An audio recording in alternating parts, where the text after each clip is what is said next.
তো নেক্সট যে প্রোডাক্টে আসবো সেটা হচ্ছে আমাদের পার্সোনাল গ্রুমিং বা পার্সোনাল হাইজিন মেনটেনের জন্য আমাদের পার্সোনাল কেয়ার রেঞ্জের কিছু প্রোডাক্ট রয়েছে এবং এখানেও কিছু ওরাল কেয়ার প্রোডাক্ট রয়েছে, যেমন ধরুন আমাদের বড়দের জন্য, বাচ্চাদের জন্য পেস্ট রয়েছে, ব্রাশ রয়েছে, কিছু আমাদের বডি কেয়ার রেঞ্জের কিছু প্রোডাক্ট রয়েছে, body wash, body lotion, talcum powder, এবং এই প্রোডাক্টগুলো প্রত্যেকটা প্রোডাক্টই কিন্তু আমাদের স্কিনের পিএইচ ব্যালেন্স মেনটেন করে।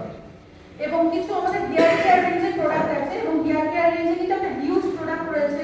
এখানে ধরুন আমার যদি নর্মাল হেয়ার হয়, বা ধরুন আমার খুব ড্যান্ড্রাফ আছে, বা ধরুন আমার হেয়ার ফল হচ্ছে, বা ধরুন আমি কালার ট্রিট করছি, স্ট্রেটনিং করেছি চুলে, তো সমস্ত কিছুর জন্য কিন্তু আলাদা আলাদা শ্যাম্পু এখানে রয়েছে এবং তার সাথে কন্ডিশনার মাস্ক তো রয়েছে।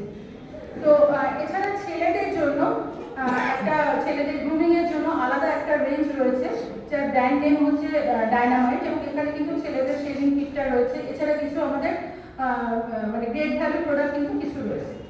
নেক্সট যেটাতে যাব সেটা হচ্ছে আমাদের বিউটি কেয়ার সেক্টর। তো এখানে আপনারা আশা করি একটা জিনিস আমার সাথে একমত হবেন যে আজকালকার দিনে দেখবেন পলিউশন যেভাবে বেড়েছে, আগে কিন্তু সেরকম ছিল না। এখন পলিউশন বেড়েছে, আল্ট্রাভায়োলেট রে বেড়েছে, এবং তার থেকে সব থেকে বেশি এফেক্টেড হচ্ছে কিন্তু আমাদের স্কিন। এবং শুধু তাই নয়, আজকে দেখবেন যে আমরা মার্কেটে যে ধরনের প্রোডাক্টগুলো পাই তার মধ্যে প্রচুর কেমিক্যাল দেওয়া রয়েছে।